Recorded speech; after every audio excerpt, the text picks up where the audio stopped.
Assalamualaikum warahmatullahi wabarakatuh. Perkenalkan, nama saya Nina Nuralfiatun Nikmah dari kelas 12 MIPA 2, absen 26, asal sekolah dari SMA Negeri 4 Surabaya. Di sini saya akan menceritakan tentang kisah wanita solihah yang mengagumkan. Syekh Walid Abdul Salam Bali Hafiz Hahullah pernah mengisahkan tentang seorang wanita yang menjaga diri dan mengenakan cadar, yang tidak mau pergi ke dokter laki-laki selama ada dokter wanita. Syekh mengatakan, bahkan bahwa wanita ini sedang hamil. Ketika tiba waktunya melahirkan, mereka membawanya ke rumah sakit khusus wanita dan persalinan yang semuanya dokter wanita.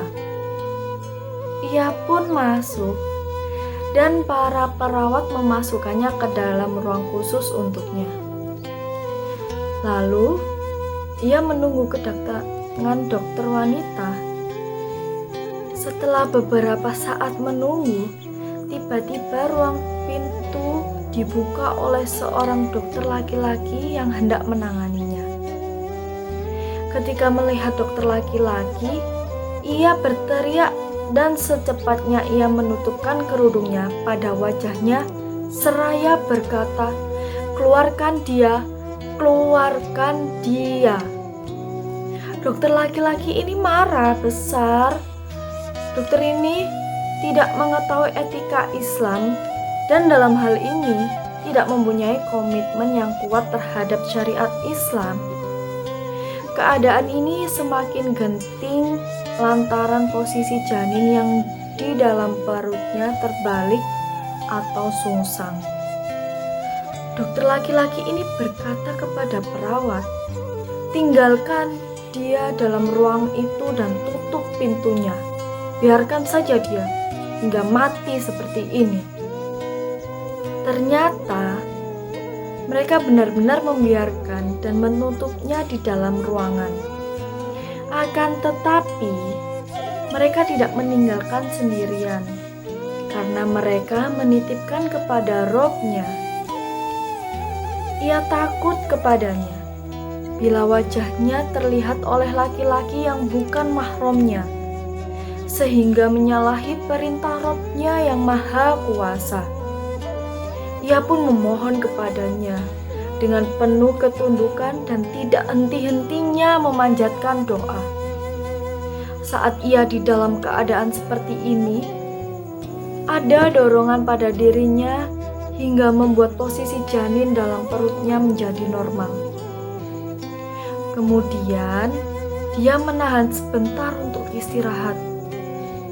Setelah itu, datanglah kepadanya dorongan berikutnya hingga janin keluar ke alam kita dengan perintah penciptanya sebagai balasan atas sikapnya yang takut kepada Allah Azza wa Jalla dan kesadarannya bahwa dia senantiasa mengawasinya.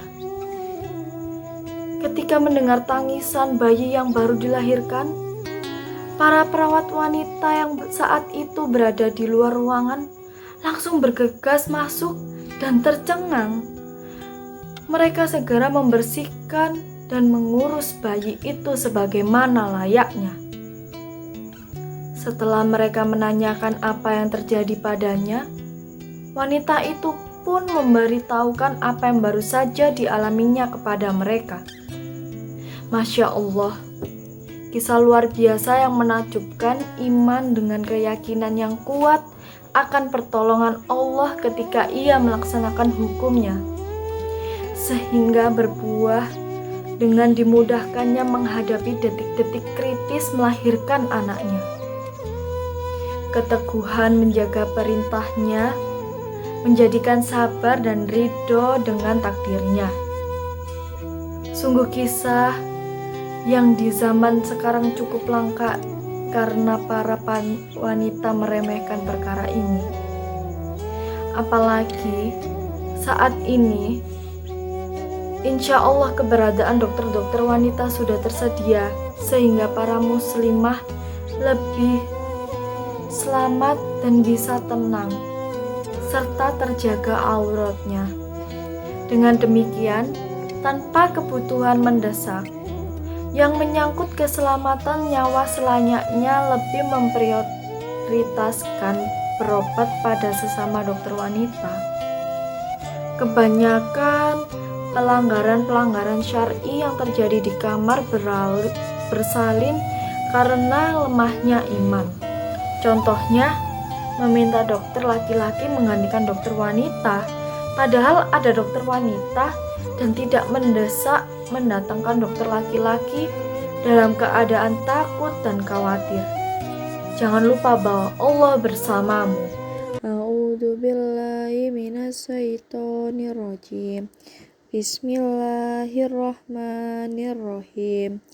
Qul in kanat lakumud darul akhiratu indallahi khalisatan min dunin nasi fataman nawul mauta in kuntum shodiqin. Yang artinya, bertakwalah kepada Allah dan ketahuilah bahwa Allah bersama orang-orang yang bertakwa.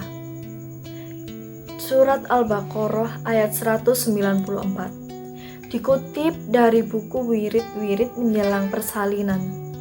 Terjemah karya Ummu Abdillah Nurah binti Abdurrahman, halaman 84. Semoga peristiwa di atas menjadi cambuk para muslimah sejati agar selalu komitmen di atas petunjuk Islam. Perbanyak dan kuatkan tawakal, insya Allah akan tiba pertolongannya. Tiba tim medis dan alat-alat kedokteran hanya menjadi sebab setelah kehendak Allah. Allah Ta'ala yang memberimu penyakit sekaligus Allah lah yang menyembuhkanmu dari penyakit tersebut. Semua sesuai dengan ketetapannya untuk keselamatan hambanya. Sekian dari saya. Wassalamualaikum warahmatullahi wabarakatuh.